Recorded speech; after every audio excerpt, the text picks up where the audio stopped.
औज़ुबिल्लाहिमिनश्शैतानिर्रजीम बिस्मिल्लाहिर्रहमानिर्रहीम। मैं हूँ डॉक्टर शेख मोहम्मद सऊद और आज मैं बात करने वाला हूँ बहुत ही अहम टॉपिक के बारे में, वो है DHMS एग्जामिनेशन। जी हाँ, जब से तमाम स्टूडेंट ने सुना है कि उनके DHMS के एग्जामिनेशन होने वाले हैं, सबके जहनों में जो है वो एक टेंशन से, एक स्ट्रेस से आ गई है। तो आज मैं कुछ अहम पॉइंट बताऊँगा जो आपको इम्तहान में हेल्प देंगे। सबसे पहली बात ये कि जैसे ही आप एग्जामिनेशन का सुनते हैं, आप सब जो है वो खाना पीना छोड़ देते हैं। ये चीज़ आपको नहीं करनी। अपनी हेल्थ का ध्यान रखना बहुत इंपॉर्टेंट। अगर आप जो है वो पढ़ाई कर रहे हैं वो सही है, लेकिन आपको टाइम पे खाना खाना है और दूध पीना है ताकि आपका ब्रेन जो है उसकी एक्टिविटी फास्ट हो सके। अच्छा, अब कुछ बातें एग्जामिनेशन के हवाले से।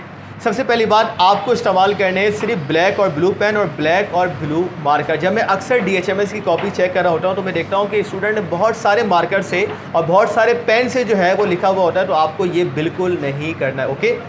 अच्छा, इसके बाद जब आप कोई भी एग्जामिनेशन की कॉपी सॉल्व करें तो सबसे पहले जो है पेज पे आपको लिखने हैं फिल इन द ब्लैंक्स। क्योंकि अक्सर ये होता है कि स्टूडेंट जो है वो सोचते हैं हम ब्लैंक्स लिख लेंगे बाद में, और जब वो एक्स्ट्रा शीट है ना लेते हैं ब्लैंक के लिए और उसको कर देते हैं स्टेपलर। बाज़ दफ़ा स्टेपलर से वो एक्स्ट्रा शीट हट जाती है और आपके जो फिल इन द ब्लैंक्स वाला पेज है वो हट जाता है। तो उसको आपको सबसे पहले नोट डाउन करना है क्योंकि उसके जो है वो मार्क्स जो है वो आपके ताकि सेव हो सके।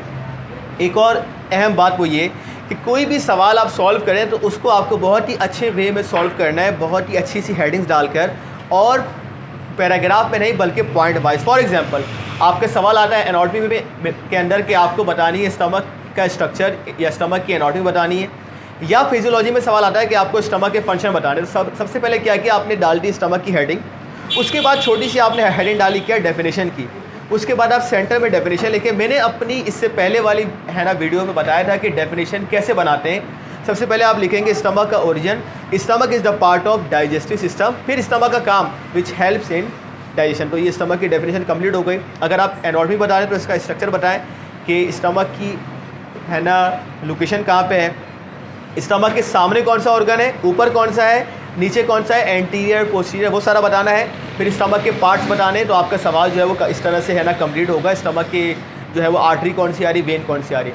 फंक्शन बताने तो आपने फंक्शन की डाल दी हेडिंग। फिर उसके बाद एक एक पॉइंट लिखेंगे, digestion of carbohydrate, digestion of fat, digestion of जो है वो protein, secretion of amylase, secretion of pepsin hormone. इस तरह से जब आप पॉइंट लिखेंगे तो आपका सवाल बहुत अच्छे से हो जाएगा। एक और अहम बात, अक्सर स्टूडेंट पूछते हैं कि सर कितने पेज का सवाल हो, तो आप देखें कि अगर सवाल 16 नंबर का है तो आपको 16 से 18 पॉइंट बताने हैं, और सवाल अगर जो है वो 8 नंबर का है, आपको कैसे पता चलेगा सवाल 8 नंबर का है। अगर एक सवाल के अंदर दो चीज़ें पूछी जा रही हैं तो सवाल जो है वो इसका मतलब उसके दो हिस्से हो गए, 8 नंबर का वो है और 8 नंबर का वो है। तो आपको इस तरीके से करना है। फॉर एग्जाम्पल, बैटरी मेडिका के अंदर अगर सवाल आता है कि दो दवाइयों का एक साथ पूछा गया, फॉर एग्जांपल के माइंड सिम्टम बताएं एकोनाइड की भी और माइंड सिम्टम बताएं आर्सेनिक एल्बम की भी, तो आपको जो है वो कम से कम 8 से 10 पॉइंट बताने आर्सेनिक एल्बम के और 8 से 10 पॉइंट बताने एकोनाइड के, ताकि आपका सवाल जो है वो मुकम्मल हो सके। इस तरीके से जो आपको हल करना है। फिलॉसफी के अंदर भी आपको पॉइंट बताने,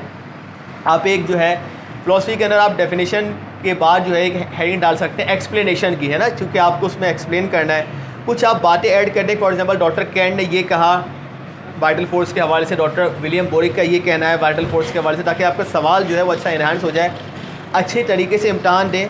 जब पेपर देने के लिए जाएं तो अच्छे कपड़े, साफ़ सुथरे कपड़े पहन के जाएं और नहा के जाएं, ताकि आप जब नहा के जाएंगे, अच्छे साफ़ सुथरे कपड़े पहन के जाएंगे, तो आपको जो है वो फ्रेशनेस का एहसास होगा।